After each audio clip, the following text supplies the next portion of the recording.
Hello, hope you're having a wonderful day today. Thank you so much for joining me. My name is Katie, and today we have a review on the mini ENYA X4 Pro. Full review. I did an unboxing that if you want to watch that with my first impressions.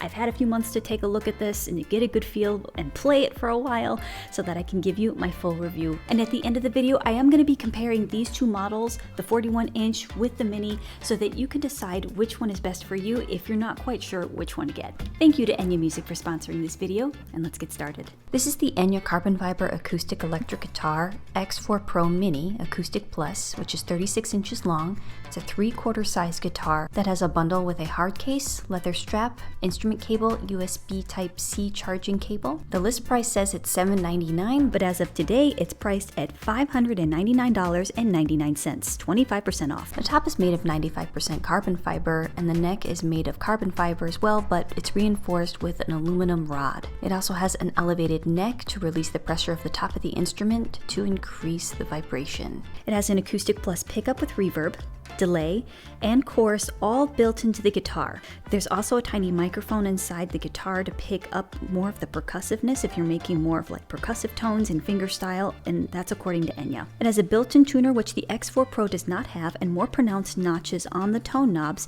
so that you can dial in your tones more easily. And because it's not made of tone wood, it can withstand extreme temperatures.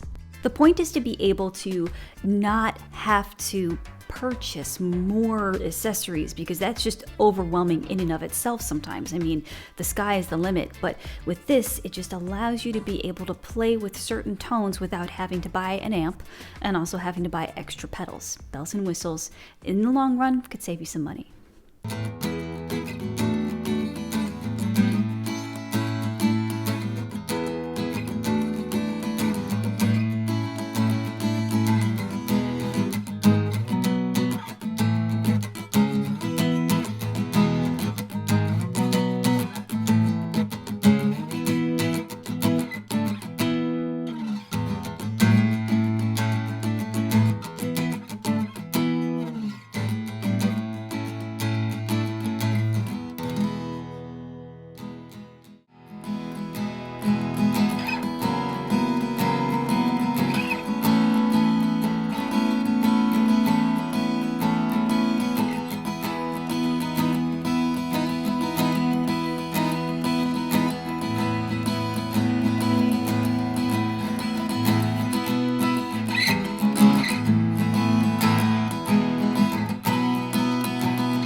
Now I'm going to play these both side by side.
This guitar is deeper in tone than the other one, but that's understandably so because it has a larger body. But I also have some different Elixir strings on this that could also be a factor into it. I do feel like that this is deeper than the other one. I feel like the other one is, it does have a lot of dynamic range, and it's able to have like some really good lows, some good mids, and then some really beautiful shimmery uppers on the treble side of things. That's what I think. What do you think? So the main difference between the X4 Pro and the Mini is obviously the length. This one is deeper, but I think it's understandably so because the body's bigger. The Mini is 36 inches long and the Pro is 41 inches long. It weighs more, and the bigger one has one more fret. So it's like 36 inches, 41 inches, has one fret more. If you really need that extra fret, that cracks me up. It just cracks me up. But really, there's other differences too. I did not get this set up like its big brother, the X4 Pro. If you saw my review on that, it just felt a little tall. Got it professionally set up, and of course it cost me my own money to do that, and you didn't pay for that. For this one, I haven't had to touch it up at all. Haven't had to send it in because it came out of the box for me at a beautiful height, and I just feel like it's so incredibly smooth to play, along with the neck because it's a satin finish neck, but also just with being able to push down on the strings, I feel like I have to make minimal effort to be able to produce a clear sound.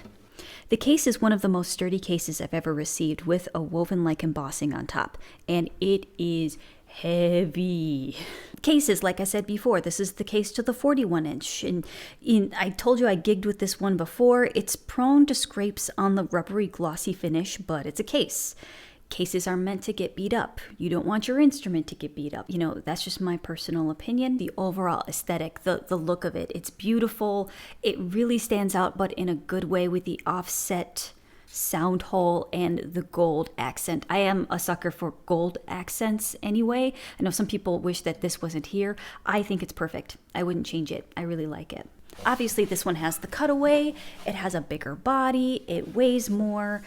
I've gigged with this before, and it received an amazing response. I mean, I was around sound people that are around instruments all of the time, and immediately when I took this out of the case, they all went, "Whoa.